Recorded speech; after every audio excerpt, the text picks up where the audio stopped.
welcome to my channel. My name is SincerelyOghosa. If you haven't come across my channel before, please do subscribe. We're going to be breaking down The Lion King, my thoughts about it, and we're also going to be talking about the Gift album because I have a lot of things to say that caused a little bit of controversy on Twitter, but I feel like Twitter was not really the right platform to talk about it because you really are restricted by those characters, and YouTube is the best place. This is where my platform is, so please do subscribe and also click the notification button as well. Now today we are going to be breaking down The Lion King. So first of all, The Lion King is literally one of my favorite Disney films. It's probably one of my favorite films of all time. It came out when I was about 3 years old, but I don't think I watched it then. Well, I don't remember watching it then anyway, but I remember watching it earliest when I was about like 6 or 7. And as a movie buff, you guys know this, I absolutely adore the film. Just the cinematography, the characters. I didn't fully, at that age you don't really know what Shakespeare and Hamlet is, but as I started to learn about Shakespeare and Hamlet later on when I was studying English, I just loved just how the power play works, the dynamics between the characters, how jealousy works, and also just about identity. A lot of the themes in the movie and the humor and the songs, like, it's just a bit of me. Do you know what I mean? It's just a bit of me. It gives me everything that I'm looking for in a movie. It makes me cry, it makes me happy, it gives me romantic feels, like that waterfall scene. So when they announced the remake was coming out, I was half excited with jubilation and half just like, do you guys not know how to make new films? I swear that's what you get paid to do. The last like 5 years, Disney have kind of been trying to like recreate their Renaissance era. And the Renaissance era is basically from movies made in the 90s. So I believe Beauty and the Beast, The Lion King, Aladdin, The Little Mermaid, Mulan as well. So they're trying to remake these films, and the more I learn about acting, as you guys know, well, some of you know if you're oldies, the newies, hi, I am doing like part-time doing drama school. So I'm training to be a professional actor. The more I learn and read about Hollywood and the way it works and the structures, the more I understand, well, we kind of get why they're remaking it. In Hollywood, no one really knows what makes a good film. Like, they have inklings, but no one really knows for sure, which is why things like Guardians of the Galaxy can kind of like all of a sudden be a huge phenomenon, launch people's careers, like Chris, so many Chris's. Chris Pratt! We got there eventually. Launched so many people's careers. Like, obviously he had a bit of a career before that, but he launched his career. So this is the thing of like, people kind of know what may make a good movie and what will make people go and watch the movie, but they don't know for sure. Obviously what they're trying to do is remake movies that have like done really well. And I guess with the economic downturn and the fact that Hollywood isn't the big superstar that it used to be in the 50s and 60s, it's a lot harder for them, I think, to want to be inventive. So here come the remakes. So obviously we had Cinderella, which was Beauty and the Beast, which was okay. This is the thing about these remakes, like they tend to just be a bit like lukewarm water, just like jollof rice with not that much seasoning. We didn't add enough Maggi. It's just like, nah, it's okay, but you can take it or leave it.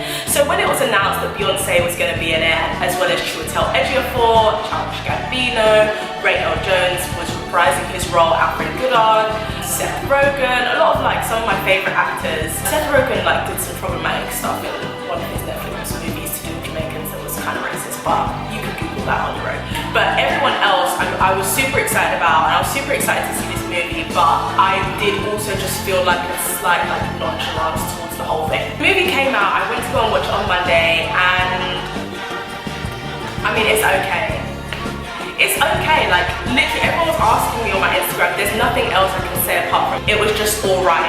I'll start from the things that I loved. I loved the cinematography of the movie. It was Jon Favreau, who is obviously in Iron Man. He's also the director of Iron Man's 1 and 2. He did a really good job of literally making the film look like a David Attenborough documentary. Like, I'm not even joking, I was literally like, okay, these are lions and they're actually having a conversation, and I believe it, and I'm listening. Like, it was so hyper realistic, and the CGI technology that they've used is so advanced that like the fur looks real, like everything looks real, and it's just really stunningly beautiful. Like, they made Africa, because we don't really know where The Lion King, except that they made the Pride Lands look absolutely stunning, and every character in it looked really convincing, unlike Cats, the trailer, but that's a different conversation. I also really like Timon and Pumbaa, like I cannot remember the guy who plays the meerkat. He's one of my like new favorite actors. He's in a really good Netflix TV show that I love, and he's absolutely hilarious. Billy Eichner, him and Seth Rogen, obviously I've said like my issues with him, but this film, they were a really good comedy duo. They have a lot of like just on-screen chemistry that is just really funny. Like there were scenes Timon and Pumbaa did that weren't quite in the movie. I think it was just like one, like literally like 20-second scene. They also had a lot of comedy improv that wasn't in the original film that I really loved. They were funny and they really uplifted the film. I also really love Childish Gambino singing. Like, I'm not a fan of his, not in a rude way, I'm literally just not a fan, so I don't listen to his music, so I had no idea that he had such a beautiful voice. Like, his voice is just like, yeah, I think they made the right decision choosing him to be Simba. Beyonce's fabulous as always. I have to eat my own hat, because I did say that I thought she was going to be distracting, casting someone like Beyonce who has such a distinct voice, who has literally one of the most distinct voices in the world right now. We all know what her talking voice, her singing voice, her laugh, everything, we know what she sounds like, because she's just so hyper famous. And I thought that would distract from the film, and it would ruin the realism of the film, and you would stop thinking about Nala and just keep on thinking about Beyonce rather than believing her character. But I think for the most part she did really well. There were some points where I was just like, Beyonce? But most of the time I was just really enraptured with the performance. It was good. It wasn't bad at all. Like, everyone delivered. There wasn't a point where I thought, oh, this acting's bad or this voice acting's bad at all. Chiwetel Ejiofor, my Igbo king, I loved his performance. I liked Be Prepared. It was different, it was a lot shorter. I'll go on to the things I didn't like afterwards.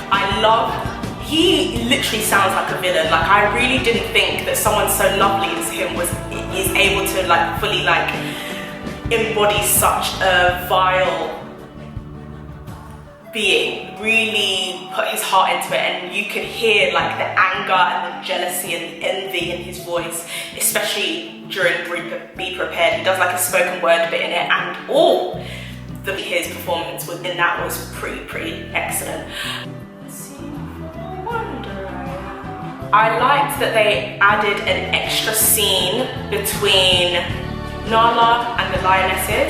I don't want to fully spoil it, I mean I'm gonna, but I don't want to fully spoil it. There's a scene after Simba's left with the lionesses, and it's kind of similar to, and it's not in the movie, but it's kind of similar to the one in the theatrical production, where she's basically like, I'm leaving, I'm going to get Simba. And as I recall, in the original film, there isn't that much of a conversation about Nala going to get help. She just kind of just goes. But in the film, there is a little bit of an exchange, deciding and telling the lionesses, and them being like no, and her being like yes, I have to, kind of. But apart from that, I think everything else was pretty much exactly the same as the film. Now onto the things I didn't like. First of all, with this whole remake thing, nobody asked for this remake. I will say that, and I think that's why it's kind of like and it doesn't bring anything new to the story of The Lion King. With remakes, there's really two schools of thought. So there's one school of thought that's basically like, okay, we're gonna like completely remake everything. We're either gonna gender swap it, or we're gonna add it in a different location, or we're gonna add kind of like a different style of filmmaking, or we're just gonna add a different take on the script, or a different take on the characters, or emphasize something. They're always bringing different elements, like different dramatic elements to the remake.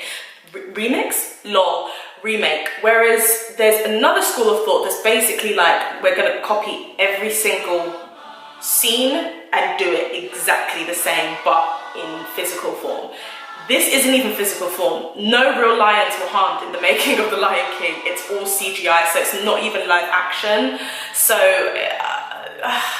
I just wish that like Hollywood would really embrace like creating new stories. Like the fact that Jordan Peele went to several production companies trying to get them to make Get Out, which is such an original script, an original idea, but they are falling over themselves to keep on making remakes of the same stuff that we've seen before, that we already love by itself. Like, it doesn't need to be touched. I definitely think it's because white Hollywood is used to seeing the same thing over and over and over again, and they're just going to be making stuff until we're in our grave. And that's why it's good for like minority groups to kind of just make their own things and take things into their own hands. Like Issa Rae having her own production company, Daniel Kaluuya having his own production company. Like, I think that's the step forward, because there can be so many gatekeepers that stop original ideas being made, and it's these same gatekeepers that are so old and boring that are just used to seeing the same stories on TV, on screen, and it's just really tiring for